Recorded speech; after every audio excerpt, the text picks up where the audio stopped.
మారుతున్న జీవన విధానం, తీసుకుంటున్న ఆహార పదార్థాల మార్పుల కారణంగా అధిక రక్తపోటు సమస్య ఈ మధ్యకాలంలో ఎక్కువగా పెరుగుతుంది.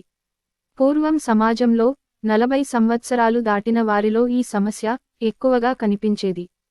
కానీ ప్రస్తుత సమాజంలో 25 సంవత్సరాల వారిలో కూడా ఈ సమస్య కనిపిస్తూ ఉంది.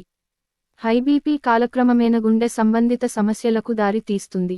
అయితే రక్తపోటును వీలైనంత త్వరగా గుర్తించి చికిత్స ప్రారంభిస్తే పరిస్థితి చేయి దాటకుండా చూసుకోవచ్చని నిపుణులు చెబుతున్నారు. అలాంటి కొన్ని ముందస్తు లక్షణాల గురించి ఇప్పుడు తెలుసుకుందాం. హై బీపీ కారణంగా శరీరంలో రక్త ప్రసరణ వేగం పెరుగుతుందని దాదాపు చాలా మందికి తెలుసు. ధమనులలో అడ్డంకులు ఏర్పడినప్పుడు గుండెకు రక్తాన్ని పంపించడానికి చాలా కష్టపడవలసి వస్తుంది.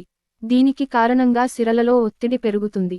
ఇది గుండె ఆగిపోవడానికి కారణం అవుతుందని నిపుణులు చెబుతున్నారు. ఇదిలా ఉంటే హై బీపీ ముందుగానే కొన్ని లక్షణాల ద్వారా గుర్తించవచ్చని నిపుణులు చెబుతున్నారు. సాధారణంగా హై బీపీ ఉన్న వారిలో ఆకస్మిక చెమట, గుండె కొట్టుకోవడంలో వేగం పెరగడం వంటి లక్షణాలు కనిపిస్తాయని నిపుణులు చెబుతున్నారు. అయితే మరికొన్ని లక్షణాల ద్వారా కూడా ఈ సమస్యను ముందుగా గుర్తించవచ్చు.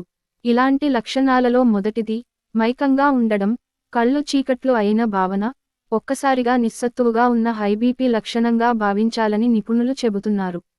అలాగే ఉన్నఫలంగా చెమట రావడం, నిద్రలేమి సమస్య ఉన్న కూడా హై బీపీ లక్షణాలు అని చెబుతున్నారు. అలాగే కళ్ళు ఎర్రబడడం, కళ్లలో రక్తపు మచ్చలు కనిపించిన హై బీపీ లక్షణాలే అని చెబుతున్నారు. అయితే కొన్ని సందర్భాలలో షుగర్ వ్యాధి ఉన్నవారిలో కూడా కళ్ళు ఏర్పడడం గమనించవచ్చని నిపుణులు చెబుతున్నారు. కళ్ళు ఎర్రగా ఉంటే వెంటనే వైద్యులను సంప్రదించడం మంచిది. అలాగే అధిక బీపీ ఉన్నవారు తీసుకునే ఆహారంలో మార్పులు చేసుకోవడంతో పాటు వ్యాయామం అలవాటు చేసుకోవడం మంచిదని నిపుణులు చెబుతున్నారు.